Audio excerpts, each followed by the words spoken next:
An old man paid me $100 to bring food to his wife. I wish I had said no.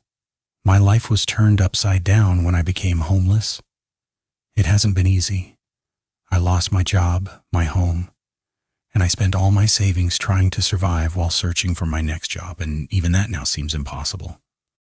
So far, I've been living on the streets for 27 days that feel more like 100. Everything in my life was already going wrong. But yesterday, when the old man showed up, things got even worse. It was morning, after another night sleeping on the street. I was getting ready for another day of trying to find a job or any kind of work that would pay. I was packing up my things when the old man appeared. "Excuse me for bothering you, but I'd like to have a quick word with you." That was how the old man approached me. I stopped what I was doing and looked at him, curious about what he wanted to say. He had a calm appearance, like a cute grandfather. "Yes, go ahead," I said, curious about what he was going to say. I just prayed he wasn't about to offer me money in exchange for some sexual favor. I'm desperate, but not that desperate. Still, I wouldn't have been surprised at all if it had been something like that, because I'd heard several terrifying stories from other homeless people involving bizarre sexual acts. "I'll give you $100 if you do a small and simple task for me," the old man said cautiously. Great, here come the bizarre sexual favors. That was what I thought at the time. I felt genuinely disappointed. $100 would definitely help, but I still hadn't lost my dignity. I'd rather live on the streets for the rest of my life than submit myself to that kind of thing. No thanks. I don't do sexual favors," I immediately said, trying to cut the conversation short. I was already feeling disgusted just looking at him. "Oh, no, it's nothing like that," the old man said with a laugh. My curiosity returned. If it wasn't anything sexual, then I was interested in those $100. "Oh, okay, so what do you need me to do?" "I need you to take this to my wife for her to eat." In his right hand, he was holding a small white box. "It's a donut for her." I became slightly suspicious, and I think he must have seen it on my face. "Oh, yes. You must be wondering why I can't do something so simple myself. You have to understand I'm old now.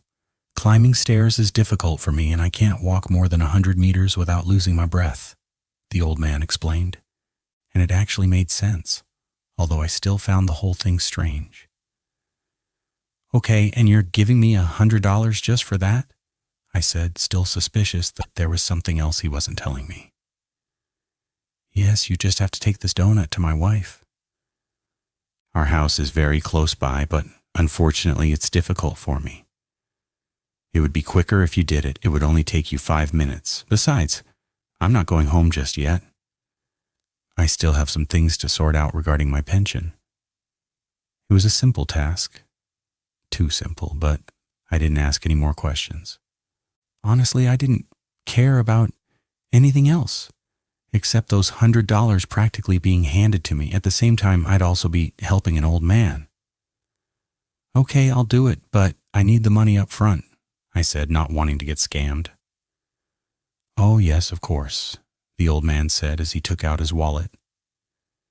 He pulled out a $100 bill and handed it to me. I grabbed the bill and immediately put it away. It felt so good to receive that money. I was already thinking about what I was going to buy, food mainly. I was going to make that money last as many days as possible. The old man explained where he lived, which was actually close to where we were. During the walk to his house, I couldn't stop thinking about how strange the whole situation was. The old man had given me $100, an address, and a donut. Nothing was stopping me from eating the donut and running off with the money, or even going to his house and robbing it. His luck was that I'm not like that. I never have been. So I was going to do things properly and honestly, as I always had, Little did I know that the best thing I could have done would have been to run away with the $100 and never look back. They lived in a 4-story building. They lived on the 3rd floor, apartment on the left. When I arrived, the elevator was out of order. I climbed the stairs without any problem. I actually appreciated the exercise. A minute later, I was standing in front of the door to the apartment on the 3rd floor to the left. I knocked on the door. Nothing. I knocked again. Once more. Nothing. Maybe the old lady couldn't hear very well because of her age, I thought. I grabbed the doorknob, hoping it might be unlocked. And it was. As soon as I stepped inside, I immediately started announcing who I was and why I was there. I didn't even know the old woman's name or the old man's. He hadn't even told me what either of them was called. I couldn't believe I had agreed to do this without even knowing their names. The apartment seemed empty, which was strange. As a last resort, I had already decided I'd just leave the donut there and go. But first, I checked every room to see if the old woman was somewhere inside. It was a small apartment. The kitchen and living room, which had a table, sofas, and a television, were completely empty. The bathroom door was open, and it was empty too. The door to what I assumed was the bedroom was slightly ajar. If she was anywhere, she would be in there, I thought at the time. I knocked on the door. Once again, nothing. I pushed the door with the palm of my hand, and it opened. There was an old woman on the floor in a fetal position. I was shocked. I hadn't expected to see her like that. "Are you okay?" I asked, worried. I approached the old woman, who said nothing. Her face was hidden between her arms. I lightly touched her shoulder to see if she was all right when she suddenly opened her eyes. She let out an animalistic scream. I jumped in fright and stumbled a few steps back in shock. The old woman quickly got to her feet and stared directly into my eyes. She had an aggressive expression, like a wild animal feeling threatened, and her eyes, narrow and blood red. I could feel the rage in them.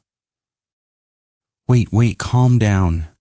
Your husband sent me here to give you this donut," I said, completely terrified. I had never seen a person like this before, much less an old woman. She looked like an animal thirsty for blood. I slowly backed away, full of fear, holding my arms out with my hands open to show I didn't intend to hurt her. At that moment, I started questioning what kind of bizarre situation I had gotten myself into. The old woman growled as she stared at me like she was going to tear me apart with her teeth in 5 minutes. Those eyes, they pierced right through me with rage. I had no idea what was happening, but I was trapped in that standoff. Then the old woman suddenly started running toward me and leapt on top of me. We both crashed to the floor. I landed on my back with her on top of me.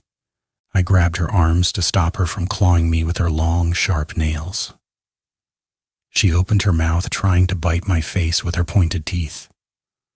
Saliva dripped from her mouth onto my face. Disgusting, without thinking, just reacting in the moment. I managed to get my foot against her stomach and shove her off me. I pushed so hard that she slammed her back against the wall. I got to my feet and ran for the door. Before I could even reach it, she managed to grab the back of my shirt and yank me toward her. I was panicking. I just wanted to get out of there. But I didn't know how. The damn old woman wouldn't stop attacking me and trying to eat me. Yes, literally eat me. She was starving for flesh. Desperate, I grabbed the first thing I could find. While she was dragging me across the floor, my hand hit something solid. Without hesitating, I grabbed it. Without even knowing what it was, I smashed it against the old woman's head with all the strength I had. Only then did I realize it was a glass perfume bottle that had fallen during our struggle. I managed to split open her forehead. Blood started running down from the wound. Completely consumed by the moment, I struck the old woman in the head with the hard glass perfume bottle over and over again. I hit her, and hit her again. Her skull was caved in. Blood was flowing everywhere. She died. I killed her. I felt a wave of nausea twist my stomach. I didn't feel well. I dropped the perfume bottle and staggered toward the door. I left the bedroom and headed straight for the apartment's front door when I saw the shadow of 2 feet through the gap beneath it. Someone was about to come inside. In an instant, I hid behind the sofas. That person carefully opened the door. "Darling, are you done already?" said a very familiar voice, sounding somewhat nervous. It was the old man's voice. That bastard old man was obviously involved in this. At that point, I had almost forgotten about him. He was the one who had trapped me in this nightmare of a situation. "Darling," he called out as he slowly walked through the living room toward the bedroom. "Have you eaten him already?" That was when something inside me snapped. A fury I didn't even know I had awakened inside me. The old man had lured me with money to do a simple task, when in reality it had all been to feed the old woman. He had literally picked a homeless person because they're easy to lure into things like this. And after being used as food, no one would notice they were gone. What was supposed to happen was for me to show up here, all happy, because I had $100 in my pocket and was delivering a donut to an old lady, only to end up becoming her meal when I found her. The old man stepped into the bedroom. When he saw the old woman with her head crushed in, he started crying and mumbling something to himself. I quietly slipped out from behind the sofas and grabbed a frying pan that was sitting in the sink from the old man's breakfast. I walked into the bedroom. The old man was bent over the old woman's corpse, or that thing, whatever it really was. I approached him and struck him hard across the head with the frying pan, knocking him unconscious. When the old man woke up, I was sitting in front of him. He was sitting on a chair with his hands and feet tied with bed sheets I had taken from the bed. He was tied up so tightly, with so many knots, that escaping was impossible. "How many times have you done this?" I asked him directly. "What?" he said, still dazed and confused. "How many times have you done this? Manipulating homeless people to feed that thing?" I said, losing my patience. "That thing is my wife," he said seriously. "Answer me," I shouted, holding a kitchen knife I had found in their kitchen while he was unconscious. Okay, calm down," he said fearfully when he saw me handling the knife in my hand. "A few times." So this wasn't the first time he had done this. It disgusted me just to look at him. "What the hell was wrong with the old woman?" I asked. At that moment, I wanted to know what had made her become so animalistic. Ever since we came back from vacation, she's been acting like a rabid animal. I don't know, something happened. Every day since then, she's become more and more hungry for flesh. Human flesh, he said without looking me in the eye. I loved her too much not to find a way to feed her. I had heard enough. I didn't want to know anything else. I stuffed a piece of bedsheet into his mouth so he couldn't make any noise. He tried to speak and scream, but he couldn't. I took the key to the bedroom door and left. I closed the door behind me and locked their bedroom door, leaving him trapped inside with the old woman's corpse. I shut the apartment door and walked away. When I got outside onto the street, I threw the bedroom key into a street gutter. There were people who didn't deserve to live. I decided to bring some justice for the people that they killed. His wife's bizarre condition was strange, and I didn't want to think about it anymore. I had almost died. I had almost been eaten alive.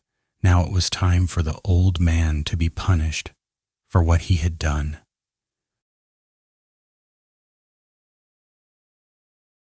I was rescued after spending 3 months in a cave. I should have stayed there. Carl was dead. He passed in the night, too weak from the cold and hunger to keep fighting. I couldn't blame him. I was about ready to go myself. Cold permeated every molecule of my being. The memory of what warm felt like had long since vacated my mind. Forming thoughts had become as hard as moving my fingers, purple from the frostbite that ate away at them. The only thoughts I still had now were those of hunger. Staring at Carl's corpse, it looked less and less like my friend, and more like another day on this earth. I lay face down on the stone floor, my head cocked towards what was left of Carl. His pale gray skin was flaked with ice crystals, his tongue hanging out of his mouth purple and bloated.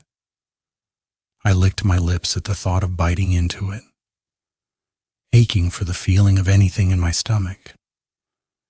Anything to fill the void in my abdomen that screamed for food. "Carl," I rasped, my throat igniting into hellfire at the effort. I waited for an answer, my ears straining against the howl of the wind for a sound, any proof of life. I closed my eyes against the hunger. "Ted, you still with me, buddy?" My eyes shot open. I stared at the corpse on the ground before me. His eyes were still glazed over, tongue still jutting from his mouth like a plum ripe for the picking. "Teddy, you did it. You lasted longer than me, old friend." His voice was as it had been when the blizzard hit. He still had the SoCal accent with that nasally note Snow always gave him. When was the last time I heard that voice? It had been a couple of days. Or was it weeks? "Carl?" I croaked again, the strain almost too much to handle. "That's right, Ted, your good buddy Carl in the flesh." I blinked. His lips weren't moving, but that was Carl's voice. "You won, Teddy. You remember our deal? Winner gets to eat the other person. Winner, winner, chicken dinner, right, dude?" As a matter of fact, I couldn't remember the deal. I couldn't remember much of anything since we crawled into the cave. My stomach had resorted to eating memories, anything to keep going. I attempted to respond, but my throat failed me, only managing a guttural moan. "That's the spirit. Looks like the Tedster is still kicking. Look, I don't want you to die too, buddy. No reason for both of us to go, right?" Carl had a point. He always was the smart one. He had booked the ski tickets at a steal after all, and why should we both die? God couldn't be that cruel, right, taking two friends who went out for a little fun in the snow? No. "Now you're cooking, Teddy. Don't let me just go to waste. I wouldn't do that to you." My fingers tensed on their own, twisting into claws against the stone. My arms pulled. The sound of my jacket scraping the stone and ice filled my ears as I inched towards Carl, my sense of touch long since killed by the cold. "That's it, Teddy. You're nearly there." My legs followed behind me limply as I drew nearer, closer to Carl, closer to food. The smell of death began to permeate the air. It was intoxicating, better than any Thanksgiving dinner. Every pull towards his corpse gave me renewed energy. Carl really was a good friend. My fingers hooked into Carl's jacket. With one last heave, I pulled myself on top of him, my face pressed into the icy surface of his cheek. "Way to go, Tedster. Hard part's over. Claim your prize." I licked my lips in anticipation, slowly forcing my jaw open, my frozen muscles popping and straining from underuse, lowering my teeth down until they touched the pale flesh of his emaciated jaw muscle. "Nice, Teddy. Just a little bite." My jaw closed slowly like a hydraulic press. My teeth pressed into his flesh, meeting resistance as the pressure started to grow. The flesh gave like biting into frozen ice cream. My eyes rolled back into my head from the pleasure of eating. I had taken eating for granted. It was no longer a task that had little meaning. I would treasure eating forever, all thanks to Carl. My jaw slowly closed around the hunk of flesh. I chewed once, twice, then swallowed. A low growl of pleasure escaped my lips as I felt the flesh slide down into my stomach. "That a boy, Teddy. Don't stop now, food's getting cold." I started biting and chewing with new ferocity. It was a blur of motion the cave had not seen since the first day we entered. Primal hunger took over as I devoured Carl, as I ate the last gift he had ever given me. I ate Carl over the next few days, stripping his clothes and layering them on myself. I didn't shiver as much anymore. First was all of the flesh. His face, arms, legs, torso, even his butt. Then the soft organs. His heart was sweeter than anything I have ever eaten. It makes sense. Carl was a nice guy. By the time I had eaten his trachea, I could stand and walk freely around the cave. "Look at you go, Teddy. Looking just like Schwarzenegger now." Carl's voice echoed through the cave. The last thing to eat was Carl's brain.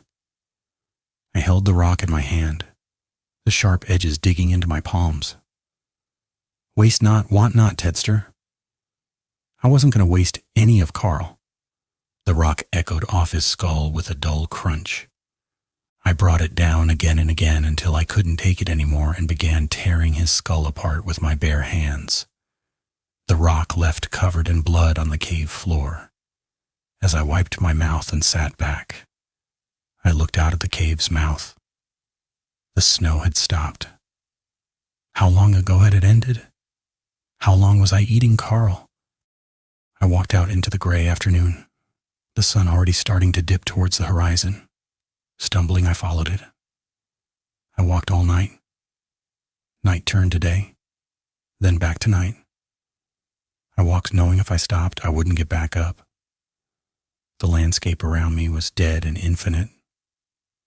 All of the trees looked the same, their gnarled branches protruding like bony fingers down towards me. I walked until my legs gave out, face planting in the snow. My eyes got heavy as I lay there. My vision reduced to a pinhole as I drifted off into sleep. When I awoke, the first thing I noticed was the lack of cold. Warmth.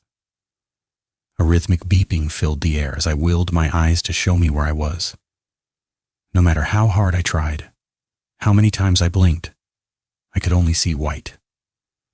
I groaned, earning a shocked gasp off to my right. I spent the next 2 weeks in the hospital. I had been missing 3 months when the park rangers found me. Frostbite had destroyed my fingers, toes, and other patches of skin. My walk through the woods gave me snow blindness, which explained the gauze wrapped over my eyes when I awoke. Worst of all, I had lost almost 80 pounds. But thanks to Carl, I was alive. I was hooked to a feeding tube for those 2 weeks while I recovered. Doctors said I wouldn't be able to process solid food for a while after my stomach had gone so long without it, but I knew that was a lie. When they released me at the end of 2 weeks, I was a new man. The cops asked me questions about what happened. Where had I gone? How did I survive? Where was Carl? I didn't answer, unable to remember anything but the taste of Carl's flesh. That was something I would never forget, and something these people wouldn't understand. Carl had given me a gift, and I wouldn't waste it locked in a jail cell. And they let me go, and I boarded a plane back to California. The first thing I did when I got home was stop at my favorite burger joint. I sat in my car holding the biggest burger they had on the menu. Real food. I took a big bite and paused. It didn't have any flavor. I swallowed the hunk of meat disappointed. Maybe my taste buds hadn't come back yet. I ate the burger slowly, sitting in silence. As I took the last bite, I threw my car door open and vomited all of it back up onto the pavement. Maybe the doctor was right. I wasn't ready for solid food yet. I returned to my apartment, getting lost a few times along the way, sticking the key in the lock and giving it a turn. I saw her. She was more beautiful than I remembered. Ted? Her hands shot up, covering her mouth as tears flowed over her cheeks. Hey, Jess, I said hoarsely, tears welling up in my eyes. She ran over, wrapping me in a hug tight enough to split a boulder. Her words came flowing out like music to my ears. I had made it home. Thanks, Carl. Life returned to some semblance of normalcy. I was fired from my job, not that I had a desire to work right now anyway. Jess put me on a liquid diet following the doctor's orders. The shakes and broths had no flavor and left me hungry no matter how full my stomach felt. That was fine for the first week, but the longer I was home, the more frustrated I had become not being able to eat real food. The only real difference in my life was the dreams. I had 2 recurring dreams that filled my mind at night. The first, my teeth sinking into Carl's flesh, except in the dream he was sitting up, his dead eyes staring into mine while his mouth contorted into a wide smile. His teeth just a little too sharp, his skin pulled a little too tight. That's right, Teddy. Gotta get your strength back, buddy, he would coo as my teeth ripped and pulled skin and muscle off his bones. The second dream was something I couldn't remember seeing. I was walking through the woods completely nude. Snow and wind whipped past me, but I couldn't feel the cold. I could hear Carl's voice through the dead woods, beckoning me closer. Here, Tedster, I'm just over here. I was trudging through the snow after him. His voice was different. The accent gone, replaced by a malice I've never heard any voice utter. The voice never got any closer no matter how far I walked. I would call out for him in the same voice I'd had in the cave. A hoarse croak that echoed off the trees. I awoke with a start one night. How long had I been home again? Time was losing meaning. It's strange how meals help mark the passage of time. I reached over, placing a hand on Jess. Her soft, warm skin was a comfort. My stomach growled loudly as I traced the curvature of her arm. Maybe I could eat real food again. It couldn't hurt, could it? I padded softly to the kitchen, making myself a sandwich. Sitting down at the kitchen table with only the fridge light illuminating me, I took a bite. Nothing. No taste to speak of. Swallowing, I devoured the sandwich, savoring the feeling of food going down my throat. How's the sandwich, Teddy? I froze, looking around the dark kitchen, searching for the source, searching for Carl. I stood up from the table, an intense nausea flooding my whole body. Running to the guest bathroom, I barely had time to raise the toilet seat before a spew of greasy black bile erupted from my mouth. Yeah, I was never much of a turkey guy myself.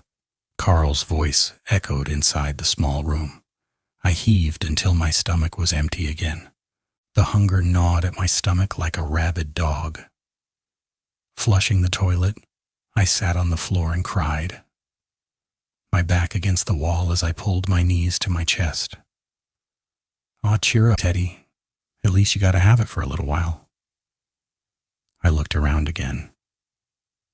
Alone in the dark, the cold linoleum pressed into my backside. Carl, where are you? I asked quietly. Where do you think, buddy? I couldn't let you just leave me in the cave, you know. I stood up slowly, backing myself into the corner. No, you're dead. I ate you. You let me live. His chuckle filled my ears. My skin went cold, goosebumps covering my arms. Did Carl chuckle? He always had that stupid laugh that could bring out a smile even on the worst days. But a chuckle? Unnerved, I went back to bed. That was the first time Carl talked to me, but not the last. The next few weeks were hell. I was starving. Jess left to go to a conference in LA for work, leaving me all alone. Surrounded by food I couldn't eat without throwing up unless it went through a blender first. The gray sludge in the blender had no taste. It had no substance. No matter how much I drank, I never felt full. I sat crying in the kitchen floor, with the fridge door left wide open. The shelves were bare, as I had blended every morsel of food and consumed it. Egg, ham, lettuce, cheese, even raw hamburger meat jammed into the blender and blended to a puree. It didn't even scratch the hunger within me. "Whoa, eating for two, buddy?" Carl's voice taunted from everywhere. "Please make it stop," I sobbed into the empty house. "Oh, I can't make it stop, Teddy. You made your choice. You have to live with it." His voice was different, sharper, cruel and cold, despite his teasing words. I hardly noticed. The growl of my stomach louder than the concern in my head. I crawled over the floor towards the trash can, knocking it to the floor and spilling its contents. In a frenzy, I began devouring whatever scraps of food that were left in the bag. "How the mighty have fallen, Ted." I didn't care what Carl had to say. Shoveling scraps of whatever seemed edible into my mouth, it had no taste. The familiar feeling of nausea hit me. I ran to the bathroom, standing over the sink as a black bile projected out of my mouth. I cried, panting as I fought for breath. Looking up in the mirror, I froze. I watched in horror as a piece of intestine quickly retracted from my open mouth back down my throat. I blinked. My mind must be breaking. The starvation making me see things. I stared into the mirror. My shirt moved just a fraction, like a wrinkle releasing from the fabric. I tore it over my head, staring at my stomach. Watching in horror, the intestine snaked its way around my bloated stomach. "I couldn't let you leave me in that cave, Teddy." I was frozen. The only thought filling my head was the starvation that racked my body. My eyes fell on my reflection. The eyes in the mirror were not my own. Sunken into my skull, ringed with black bags from exhaustion. My hair had thinned. Stringy patches where a full head of brown hair had once grown. The intestine coiling around my abdomen. "You need to eat, Teddy. You know what you have to eat." The intestine continued to coil. I could feel it sliding around my stomach, stoking the flame of my hunger. I heard the key sliding into the lock of the front door. "It's supper time, Ted," the words echoing within my very skull. It was no longer Carl's voice. I heard the door open, Jess calling out that she was home. How long had she been gone? My stomach growled audibly in response. "Remember our deal, Teddy," I heard Jess gasp as she entered the kitchen. Its disarray startling her. "Ted, are you here?" she called shakily. My fingers tensed on their own, contorting into claws. "Food's getting cold," the voice whispered within my soul. I wish I could say I fought it, that I snapped out of it and got help.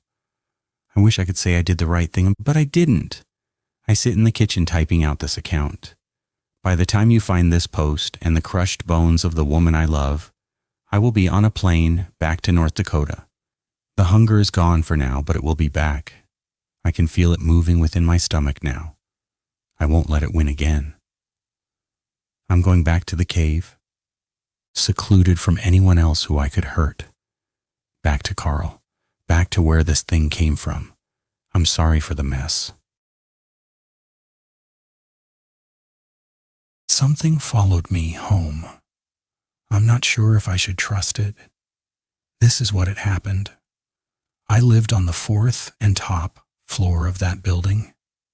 Among all the ones in the complex, That was the cheapest block. I believe the owners didn't think 4 floors were worthy enough for an elevator and decided to spare their pockets. So if you wanted to go up, you'd have to face the stairs. From the first floor to mine, there were 64 steps. During the first few months, it was hard to get used to, especially when I had to, all by myself, haul up new furniture and appliances. Eventually, though, I went up and down with such ease that I barely even noticed the trip. That is, until that night. That night when I became aware of every single step I took. When I became aware of how each step could seal my fate. The following morning was a Monday, but I was unemployed and suffered from insomnia. Since I'd been lying down for a few hours and had miserably failed to fall asleep, I gave up for the time being and decided to stop by a convenience store for a snack. This was at, I believe, around 11 at night, and 20 minutes later I was heading back to my apartment. Outside it was cold and the sky was clear. The entire building slept, windows dark, doors locked, and a silence broken only by the usual chirping of crickets. When I reached the entrance, I shifted the bags of cereal and chips to my left hand and fished my key ring from my pocket with my right one. I unlocked the glass door that led into the building and stepped inside. When I turned to keep the door from slamming shut, I saw someone out there, coming towards me. It was one of the residents from the first floor. I recognized him by the unkempt black beard, along with the blue plaid shirt, the faded jeans, and the worn shoes that seemed to be the only clothes in his wardrobe. I held the door in a polite gesture, and he quickened his pace. When he came in, he gave a nod that I couldn't tell was a greeting or a thank you, but I returned it either way with a forced smile. I slowly closed the glass door, muffling as best I could the thud it always made whenever it met the security latch. I walked down the hallway and finally began climbing the stairs. Each floor had a motion sensor that would switch on its own lights whenever it detected movement in the hallway. Once lit, if no movement was detected for the next 10 seconds, the lights would switch off automatically. I reached the second floor and heard the click of the sensor activating and the lights coming on. I crossed that hallway and began climbing again. The concrete steps were gapped, which meant you could look down and see whoever was on the floors below, though it have you no view of the steps between each floor. Then, standing midway between the second and third floor, I noticed the first floor lights switching on beneath me. I saw nobody. I thought I didn't remember seeing the resident step into his apartment, which I was fairly sure was on the first floor. Either way, I didn't worry about it. Well, of course he could have been busy with something, and thud. Thud. Footsteps, heavy footsteps. I stopped. The footsteps ceased as well. For about 5 seconds I stayed still, my ears alert, and nothing. I started walking again, slower this time. I climbed 1 step, then 2, then 3, then 4. Thud. Almost perfectly in sync with my own, the footsteps down below echoed again. By then, I had reached the third floor. I wasn't sure of anything, but my heart was already pounding hard in my chest. I wanted to believe it was too much of a coincidence. But the more I thought about it, the more unlikely it seemed. I looked down, through the gaps between the steps, and noticed that the light on the first floor had gone out, but the one on the second hadn't turned on yet. That meant whoever was climbing must now be somewhere between the first and second floor. I stayed still, waiting for the second floor light to switch on, hoping it was just another resident. But nothing happened. The person had stopped. They were standing still, standing in the dark, on the steps between the first and second floor. Waiting for me, I thought. I realized that if I still had any shred of love for my own life, I should assume the worst. I was being followed. I figured that as long as I stayed still, the stalker wouldn't move either. They probably wanted to climb at my pace so the sound of my footsteps would muffle their own. It's okay, I repeated to myself. Stay still and breathe in. 1, 2, 3. Breathe out. I reached for my phone in my pockets, but remembered I'd left it at home charging. All I found was my bank card and a key ring with the apartment and building entrance keys. It's okay. I could ring someone's doorbell on the 3rd floor since I was already there, but it was too risky. Whoever was behind me could simply flee through the front door of the building, which was only locked from the outside and allowed anyone to leave freely from the inside. Not only that, but it was almost midnight. If I disturbed anyone, that was out of the question. Thud, thud, thud, they were coming. Why were they coming? I decided then that I could be fast enough. I'd run to the 4th floor, get inside my apartment, and be safe. I realized that by walking in sync with me, the person would still have to go through the 2nd and 3rd floors. Following that logic, by the time I reached the 4th, the stalker would still be on the 2nd. Thud. Thud. It was so obvious, and it had taken me so long to see it. They must have figured that out first, which is why they were using the time I stood still to close the distance between us. Smart. Thud. Now. I had no more time. They must be just a few steps from the 2nd floor. I took a deep breath and ran. I ran the way a deer runs from a sure-shot hunter. I don't remember stumbling, but if it ever happened, I simply ignored it and kept going. As I climbed, I looked down. Through the gaps between the stairs, I could see the 2nd floor lights snap on almost the instant I took off. It's funny how in the worst moments, we think the most trivial things. And right then I found myself wondering whether my stalker was even human. Still, I had counted on my lead, and within seconds, I was standing in front of my apartment door, number 404. Keys already in hand, I unlocked it quickly and stepped inside. The adrenaline had taken over, and in that moment, I didn't hold back. I slammed the door. I slammed it so hard it shuddered from the impact, but not before I caught a glimpse of a dark figure in front of me. If I had to describe it, all I could say was that it was at least 7 feet 5 inches.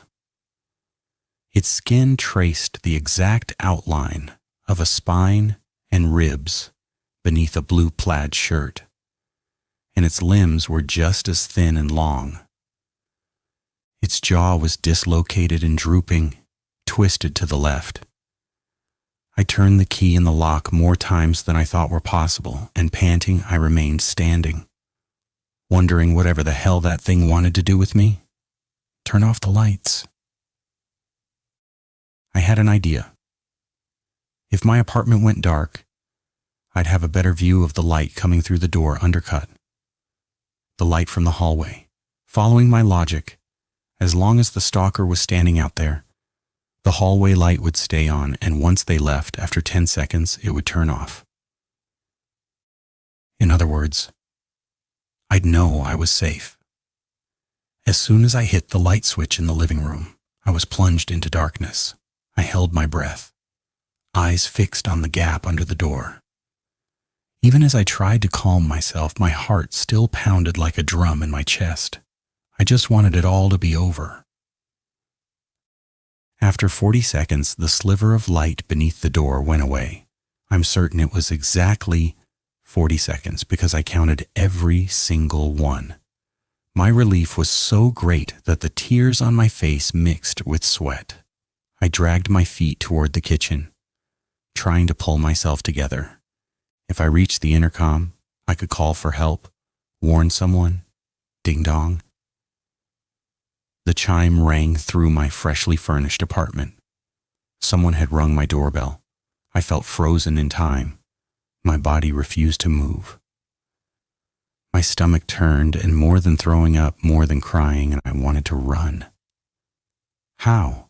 I asked myself. How did they? Then I understood. I understood just how wrong and naive I'd been. The hallway light would turn off if it detected no movement, yes. But I'd been foolish enough to think the stalker wouldn't be bold enough to simply stand still. They stopped. They waited. They had tricked me. Damn it. Without even looking back, I ran to the kitchen. I yanked the intercom off the hook and dialed the front desk number. In tears, I explained the situation, occasionally pushing strands of hair away from my mouth or peeling them off my wet face.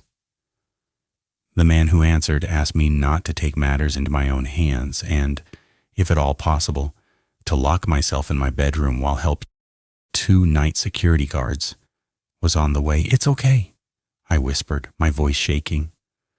"Breathe in, 1, 2, 3, breathe out, it's okay." Heading toward my bedroom, I crossed the living room again, my eyes locked on the door. Through the gap, only darkness seeped through. The hallway light was still off. Why haven't they left yet? I thought. They must have heard when I dialed the front desk. That was the moment I noticed something. There was a piece of paper in front of my door that could only have been slid through the gap at the bottom. I approached. The room was still dark, and when I turned the lights on, I could see the paper was blank. I crouched down and noticed its color was cream, like the page of a book. I picked it up, feeling its rough texture. All I could hear was the buzzing hum of the LED bulb in my apartment, and that dim light made the piece of paper look even more yellowed. Holding it with both hands, I lifted it to eye level. The light helped me make out some dark lines on the back, so I flipped the note over. Printed in a serif italic font, it read, "When help arrives, the doorbell will ring twice. Do not answer the door. Under any circumstances, you will die."